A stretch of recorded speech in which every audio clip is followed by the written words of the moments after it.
बिस्मिल्लाहिर्रहमानिर्रहीम अस्सलाम वालेकुम व्यूअर्स। उम्मीद करते हो आप सब खैरियत से होंगे। आज हम एक और रेसिपी के साथ आए। आज मैं बनाने लगी हूँ दाल मसूर के कबाब, दाल मसूर की टिक्किया भी आप इसको कह सकते हैं।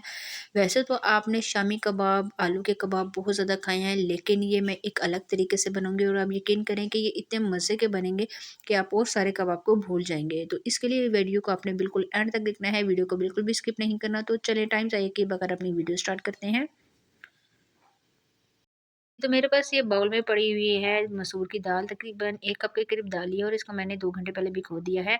इसके अलावा कुछ सब्जियां जो हम इसमें ऐड करेंगे, 1 अदद गाजर है, 1 आलू है, कुछ दाने मेरे पास मटर के पड़े हैं, एक आधा कप तकरीबन। इन दोनों को, गाजर और आलू को एक साथ मैं कद्दूकश कर लूँगी। कद्दूकश करने से ये होगा कि ये बहुत ही आसानी के साथ कुक भी हो जाएंगे और जब कबाब बनाएंगे तो ये अच्छी तरह से मैश हो जाएंगे। दोनों को मैंने एक साथ मैश कर ली है, इसको एक साइड पर रख देते हैं। दूसरी तरफ कढ़ाई में मैंने तकरीबन 2 कप के करीब पानी शामिल कर दिया है। पानी को जैसे ही थोड़ा-सा गर्म होना वो स्टार्ट हुआ तो मैं इसमें डाल दूँगी मसूर की दाल।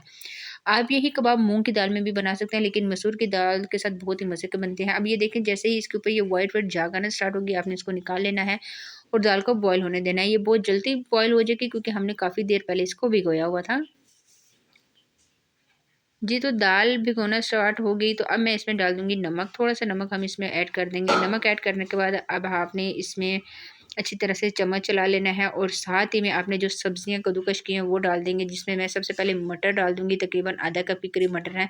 आप अपनी पसंद की कोई भी सब्ज़ी इसमें शामिल कर सकते हैं, शिमला मिर्च डाल सकते हैं, बंद गोभी डाल सकते हैं, जो भी आपको अच्छी लगे आप वो ऐड कर सकते हैं। मेरे पास ये 3 सब्ज़ी हैं तो मैंने ये 3 सब्ज़ियाँ ऐड की हैं। आलू और गाजर भी मैं इसमें ऐड कर देती हूँ और ये डालने के बाद अब आपने अच्छी तरह से इसको मिक्स करना है। यहाँ पे आलू और गाजर जो है वो पानी काफ़ी हद तक छोड़ेंगे, तो आपने यहाँ पे चूल्हे की फ्लेम को थोड़ा-सा हाई कर देना है। आप ये देख सकते हैं, तीनों चीज़ें इसी तरह से इसमें गल रही हैं। जी, तो ये देखिए, ये अच्छी तरह से गल चुकी थी और मैं साथ-साथ इसको मैश भी करती जा रही थी।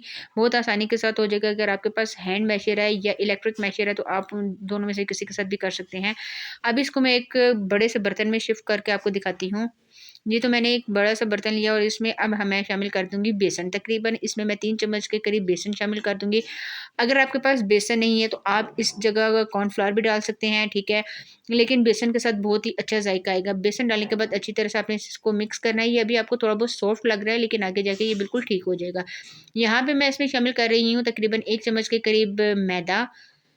1 से डेढ़ चम्मच के करीब इसमें मैदा डाल रही हूँ और मैदा डालने के बाद दोबारा से मैं इसको मिक्स करूँगी। 3 चम्मच मैंने बेसन डाले हैं, 2 चम्मच मैंने इसमें मैदा शामिल किया है। अब कुछ मसाले डाल देती हूँ। मसालों में कुटा हुआ धनिया डाल देंगे। साथ ही में मैं इसमें शामिल कर दूँगी लाल मिर्च पाउडर, कुटी हुई मिर्च और लाल मिर्च पाउडर दोनों को मैंने एक साथ रखा हुआ है, मैंने ये डाल दी हैं। और इसके बाद मैं इसमें थोड़ी-सी हल्दी शामिल करूँगी। हल्दी के साथ भी बहुत अच्छा इसका फ्लेवर आएगा और थोड़ा-सा हम इसमें डाल देंगे नमक। नमक मैंने स्टार्ट में भी डाला था और यहाँ पे आपने नमक थोड़ा कम शामिल करना है।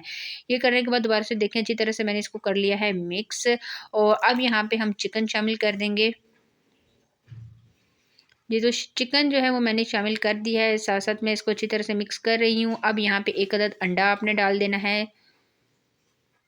जी, तो अंडा डालने के बाद अब दोबारा से आपने इसको करना है मिक्स और अच्छी तरह से आपने अब इसको मिक्स करके हाथ में ऑयल लगा लेना है। ऑयल लगाने के बाद फिर आपने इसके कबाब बना लेने हैं। किसी भी शेप में आप बना सकते हैं। मैं गोल शेप में बनाऊँगी इस तरह से, जिस तरह शामी कबाब की शेप होती है, हम उस तरह इसको देंगे।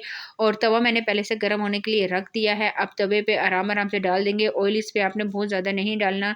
जी, तो अब आपने बिल्कुल भी इसको छेड़ना नहीं है। जैसे ही ये देखें कुक होगी तो फिर ये खुद ब खुद नीचे से हट जाएगी, तो आपने इसको आराम से इसका साइड चेंज कर देना है। तकरीबन 2 से 3 मिनट लगेंगे। बिस्मिल्लाहिर्रहमानिर्रहीम। आप ये देख सकते हैं कि मैं आपके सामने करती हूँ। जी, तो आप ये देख सकते हैं, बहुत मज़े की ये लग रही है। आप यकीन करें तो रेसिपी को आपने ज़रूर ट्राई करना है।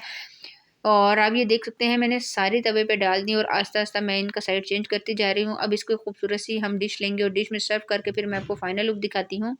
ये तो इस तरह से मैं इसको सर्व कर लेती हूँ। साथ ही में आप कोई भी चटनी ले ले सकते हैं। मैंने ऊपर थोड़ी-सी केचअप डाल दी है।